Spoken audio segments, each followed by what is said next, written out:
We're going to have a go at Numb by Linkin Park. It's actually one of my favourite bands. I don't think I've done a Linkin Park song on here before or any of the playlists. This was requested by a couple of students I work with face to face a little while ago now. I've not got around to doing it, apologies. Obviously my to-do list grows and grows and grows and grows. So I thought this playlist, the campfire thing, would be a great opportunity to get it done. Before I get into the song and before I start doing any music, there's a couple of things that I want to speak about, and they're important things to me. They may not be to you, and it might not be things that you're comfortable listening to or whatever. So what I'm going to do is, in the description, I will try and post one of those links that sends you to further on in the video. If I can't do that, I'll at least post you the time of where I actually start playing the song, so that you've got the option of if it's something that you don't want to listen to me talk about, that's absolutely fine. I completely understand, no problems, but it's important to me and it's something that I wanted to share on my videos. The things I wanted to talk about are mental health and substance abuse. The lead singer of Linkin Park, he had a history of very severe mental health problems, which led to, I think he described it as self-medicating on and off throughout his career. So he had a lot of problems in that way. I do believe, as I've read, that he sought help and he was supported by those around him, his family, his friends, his bandmates and all of that. But as it turned out, eventually, sadly, that didn't seem to be enough to make the necessary changes, and he unfortunately passed away from suicide about 5 years ago from now. The reason I wanted to speak about this is because it's an important issue, and it's something that sometimes has a stigma. From the outside looking in, just from the guy on the street's point of view, and especially if you're a musician, you'd look at someone like Chester Bennington, the singer from Linkin Park, and you'd think, well, this guy's got everything. He's living the dream. He's sold 100 million records. His job is flying all around the world, playing his music to fans who are screaming his name and just want to touch him and adore him and sign autographs, take selfies, all that kind of thing. So to most of us normal people who don't live that lifestyle, it'd be quite easy to think, well, what's the problem, sort of thing. You know, this guy's got everything. Why would you be down? Why would you be depressed? But the simple fact is, mental health and depression, and then leading on from that, the substance abuse, none of those things care how successful you are. They don't care how much money you've got or haven't got. They don't care what your music's like. They don't care how many fans you've got, how many followers on Facebook or Insta or whatever. They don't care about those things. There may be times in life when they'll come for you, and whoever you are, you might have to face that. Hopefully, to anyone watching this, hopefully you never ever will have to face anything like that. But doing this song, obviously, I'm aware of the situation with Chester and Linkin Park. There's many others like it. Unfortunately, he's not the odd one out. There's in the music world, I could probably do an entire video on people that sadly we've lost too soon, but I won't. The reason why it's important to me, and I've tried to make it absolutely upfront from the start, I don't think I've mentioned it actually on camera yet, but I did put on my channel introduction bio thing that I've had my own problems with mental health and with substance abuse, and I'm absolutely quite open about that. It's not something that I hide, it's not something that I'm ashamed of, and it's not something that I'm afraid to talk about.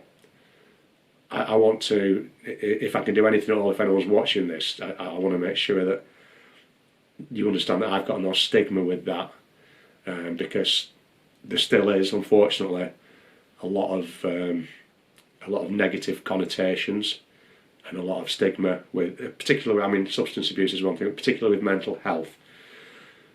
A lot of people don't understand that it's no different than other aspects of health, but you just can't always see what the problem is. If you break your leg, you come out of hospital with your leg in a plaster, everyone can see what's wrong with you.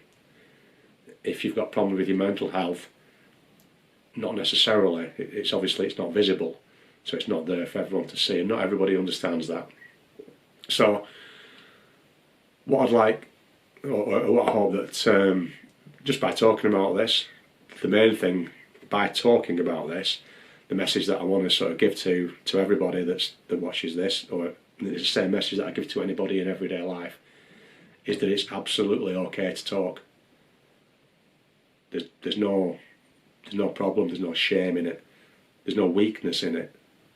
If you're having any difficulties or any problems, or you may feel things are getting you down, or you may feel not yourself, or anything like that, never ever feel as though you can't approach someone and talk to someone. It's, in my experience, it's probably one of the best things that you can do, and that can be a tiny little step and a starting point to making some change in your life that can get you going in a better direction than what you may have otherwise been going.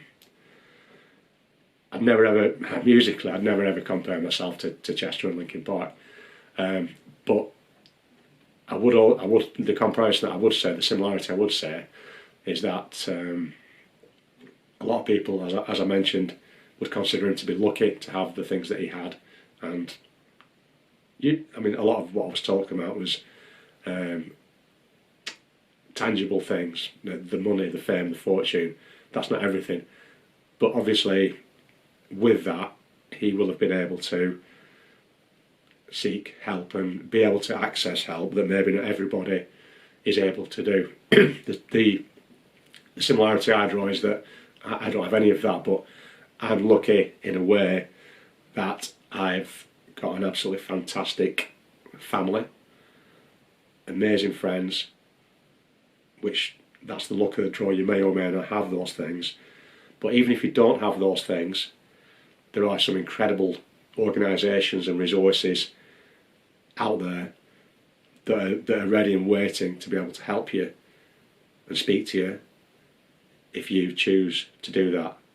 Nobody can make you do it. You know, you can't just watch a video like this or anybody else's videos and that'll fix anything. But I just wanted to share my experience because these are things that I've been through to some degree.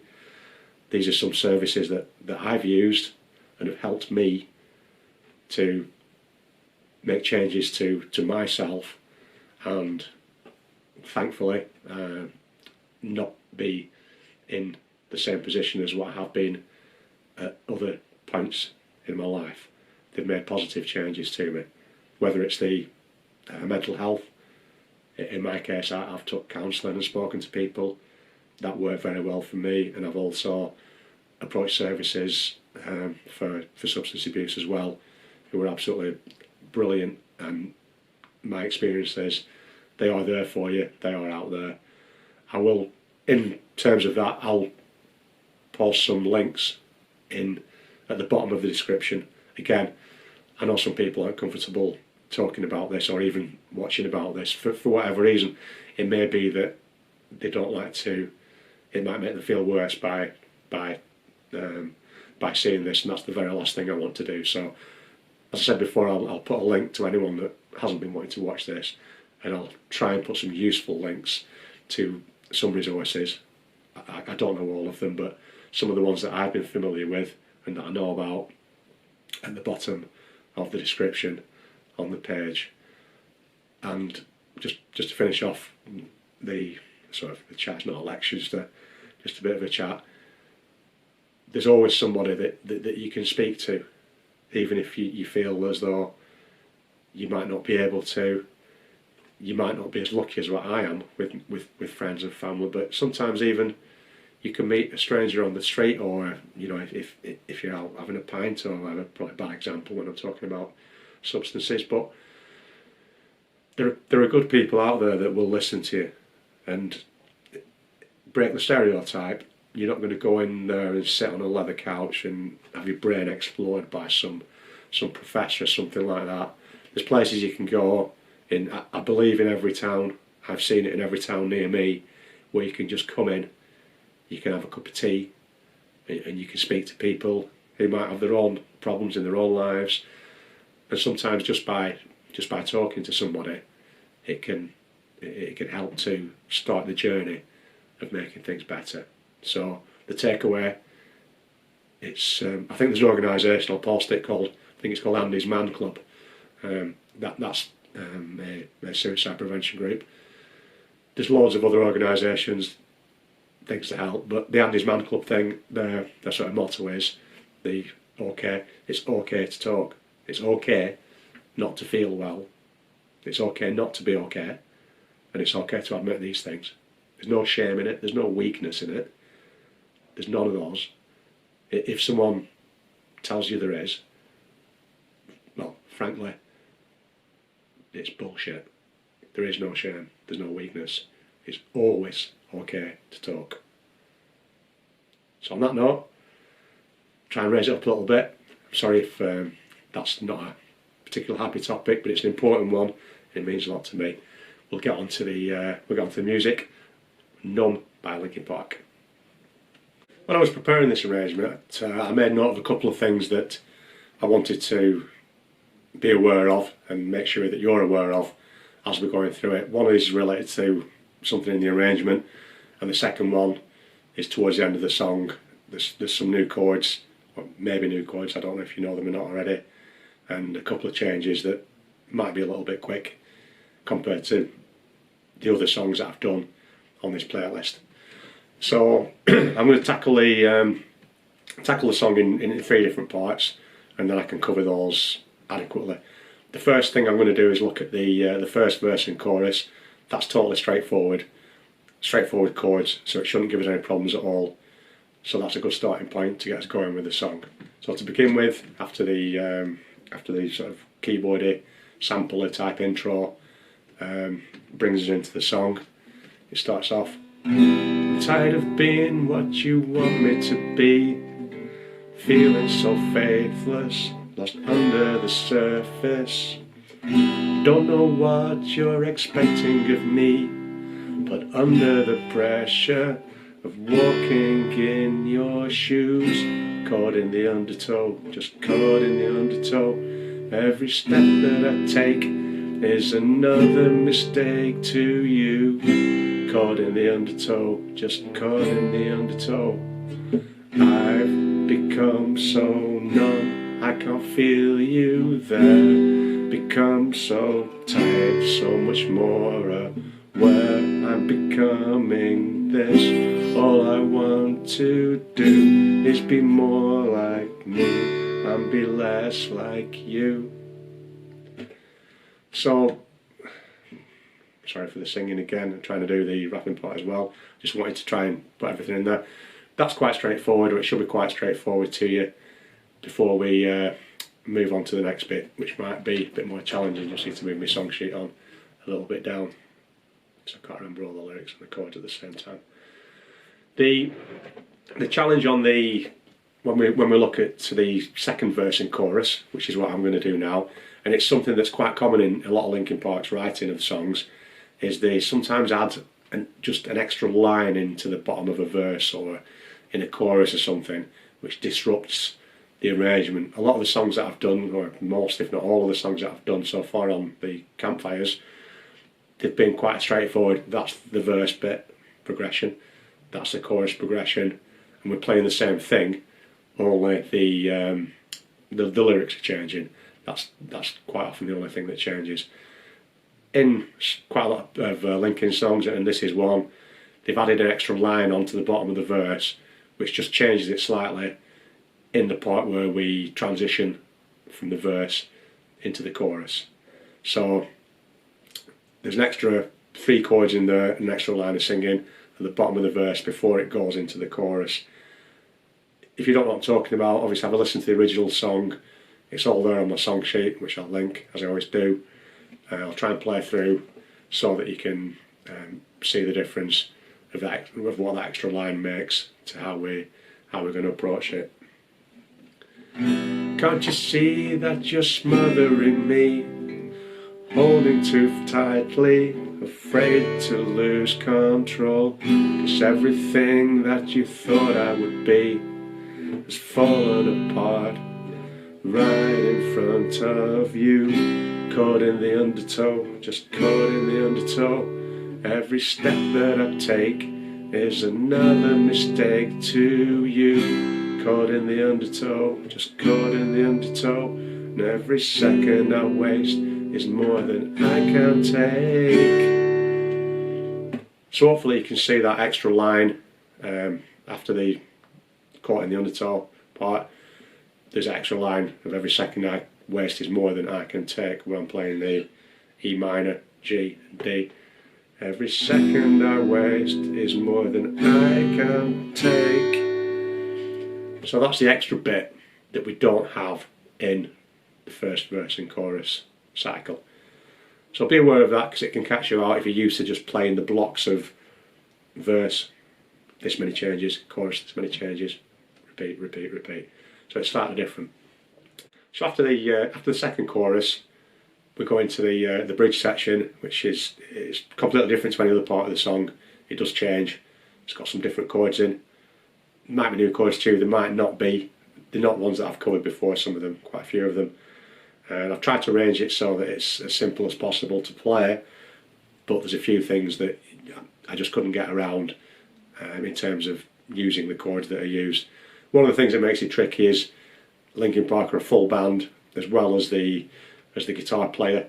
They've got a bass player, a keyboard player, and the guy that does the samples and all the rest of it, which means that they can, in some way, play bits of it and split it up between themselves. When we're just on acoustic guitar, we've got to try and make each chord sound as authentic as possible to what was originally being played. So the bridge section, and I will, because it's a bit different and some new chords, I'll try and do a fretted hand close-up of it at the end of the video, if that might be helpful to anybody. Otherwise, just check your chord sheets. Perhaps the new chords will be on there if you don't know them. So coming out of the second chorus, so we've got do is be more like me and be less like you, and I know I may end up failing too, but I know you were just like me, with someone disappointed in you. Then back into the final chorus. So you've probably seen I've done a few quite quick changes there compared to everything else I've done so far on the playlist. There's some new chords. So I'll do a close-up so I can show you those chords and hopefully make it a little bit easier to see. A close-up for the bridge section. I'll take it line by line as I've put it on the song sheet. That's probably the easiest way for me to approach it. The first line shouldn't be any problems because it's just a C and a D, which are the standard chords. So it starts off with the first line of the chorus. Less like you, and I know I may, and then we get into the second line, which has got those quicker changes. So the chords on the second line for the quicker changes, we start with an E minor. It's quite straightforward. It's a 2-finger chord.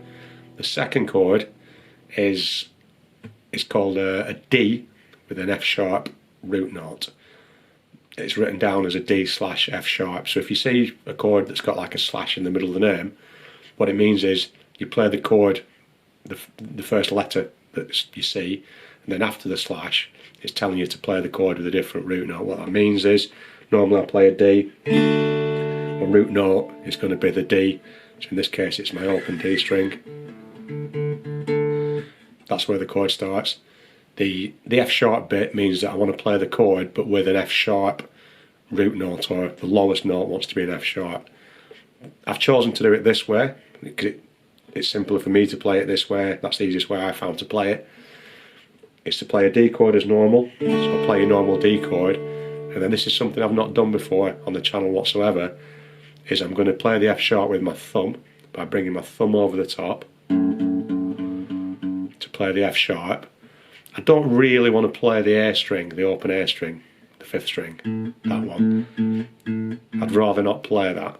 So what I'm going to try and do is, whilst I'm bringing my thumb over, this might be a good exercise piece, is if I bring my thumb over far enough, it will actually stop that A string from ringing. I can get my F sharp note, stop the A string, and the rest of the D will be as good as normal. Does sound different from a normal D. The reason it's used in this instance is to give it that ascending feel as the lyrics, the vocal part is going up as well. So we're going from an E minor to our D with an F sharp bass, so D chord over the top for the F sharp bass. Next chord is a G, normal standard G, and then we have a B minor 7. And I've done a song before with a normal B minor, which is the one with almost everything on the 2nd fret like that. Sorry, that's a B7. That's your B7. To make it a B minor 7, I'm just not going to play that first finger. So my B minor 7, it's 2nd fret on my A string, open D string, 2nd fret on my G string, open B string, and 2nd fret on my high E string.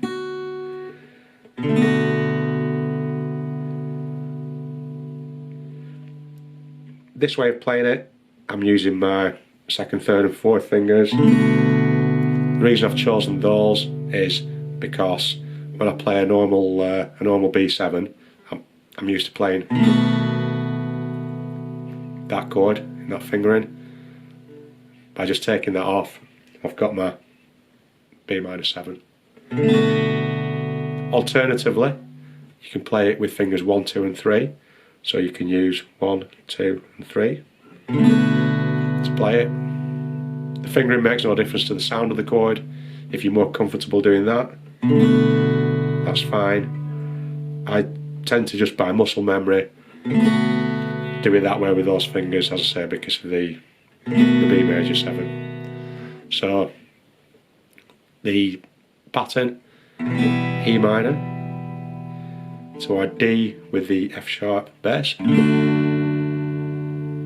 to our G,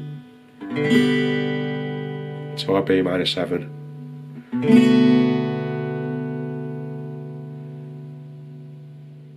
Play it a little bit faster.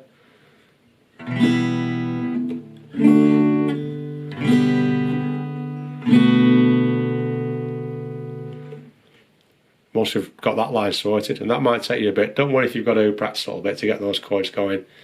You'll remember, even if you're okay with the more basic chords, they always took a little bit of practice to get in your hands to begin with. So don't worry if you've got to play them a few times.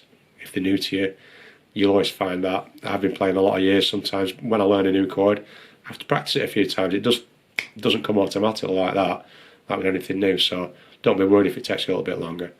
So after your 2nd line, it goes back into your C and D chords, the simple ones, the same ones that you played in the 1st line of the bridge. So to go through it.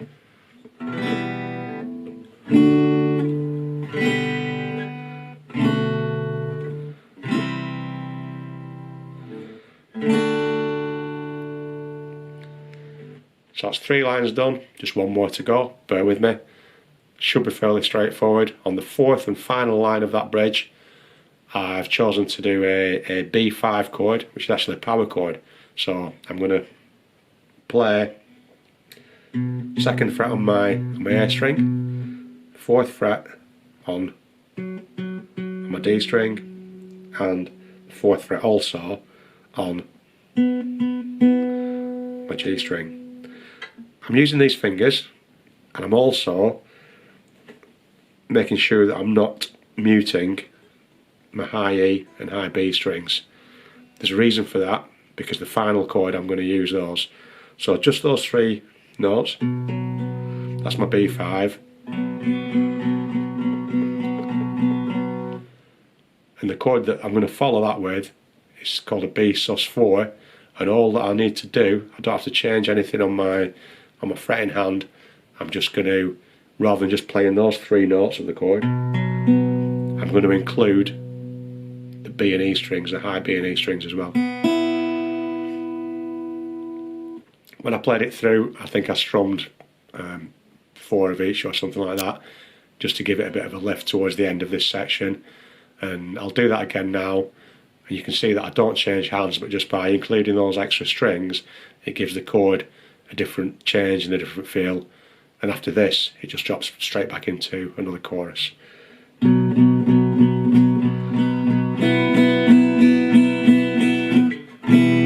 Become so numb. So once more. You and I know I may end up failing too, but I know you were just like me, with someone disappointed in you.